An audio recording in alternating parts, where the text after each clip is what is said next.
আসসালামু আলাইকুম ওয়া রাহমাতুল্লাহি ওয়া বারাকাতুহু।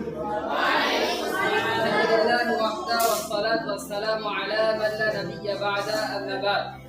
আউযু বিল্লাহি মিনাশ শাইতানির রাজীম। বিসমিল্লাহির রহমানির রহিম। আলহামদুলিল্লাহ, সমস্ত প্রশংসা, সমস্ত গুণগান সেই মহান রব্বুল আলামিনের জন্য, যেই মহান রব্বুল আলামিন আমাদেরকে ইসলামুল বায়ান বসে থেকে কিছু কথা বলার এবং কিছু কথা শ্রবণ করার তৌফিক দান করেছে। তাই সকলে বলি আলহামদুলিল্লাহ।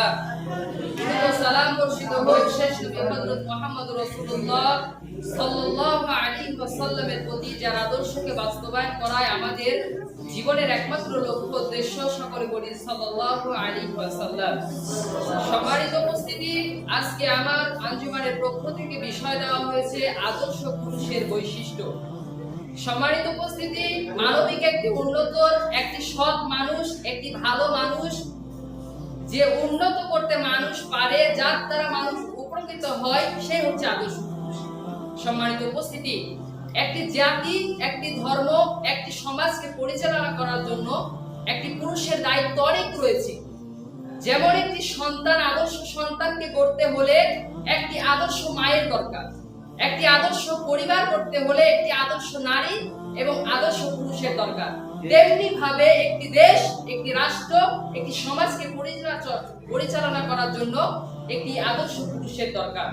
সম্মানিত উপস্থিতি, যদি আদর্শ পুরুষ হয় তাহলে সেই দেশ এর মানুষরা সুখে শান্তিতে বাস করবে। আল্লাহ রাসূল সাল্লাল্লাহু আলাইহি ওয়াসাল্লাম বলছেন যে যেই দেশে নারী নেতৃত্ব দেবে সেই দেশ ধ্বংস হবে।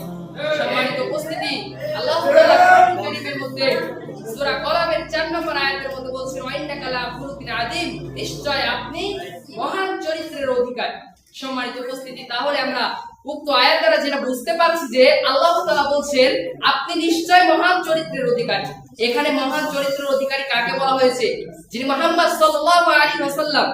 হাদিসের মধ্যে এসেছে রাসূলুল্লাহ সাল্লাল্লাহু আলাইহি ওয়াসাল্লাম বলছেন, আয়েশা রাদিয়াল্লাহু আনহাতে বর্ণিত, তিনি বলছেন আল্লাহ রাসূল, আমি এমন সময় কাজ করতাম, আল্লাহ রাসূল এতটা সৎ মানুষ ছিলেন যে আমাকে বলেননি যে তুমি কেন কাজ করছো, কেনই বা এই কাজের জন্য তুমি এগিয়ে যাচ্ছ, আমি কোনোদিন এমন কথা বলতে দেখিনি।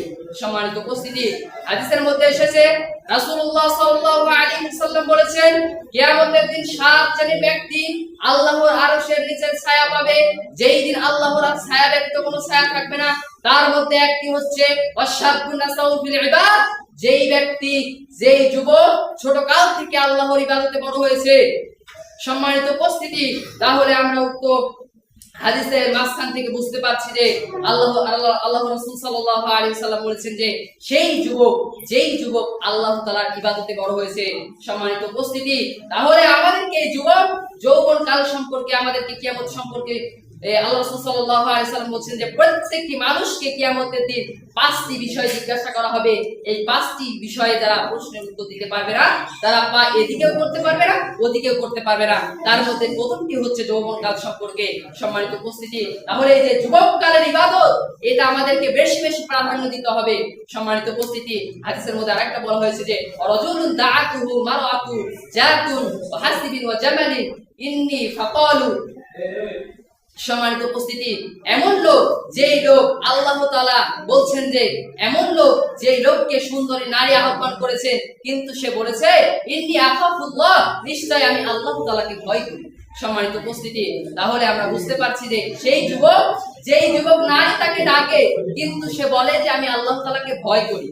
সম্মানিত উপস্থিতি, নিজেকে যদি আদর্শ পুরুষ হিসাবে দাবি করতে হয় তাহলে নারী থেকে দূরে থাকতে হবে। সম্মানিত উপস্থিতি, হাদিসের মধ্যে এসেছে তিরমিজি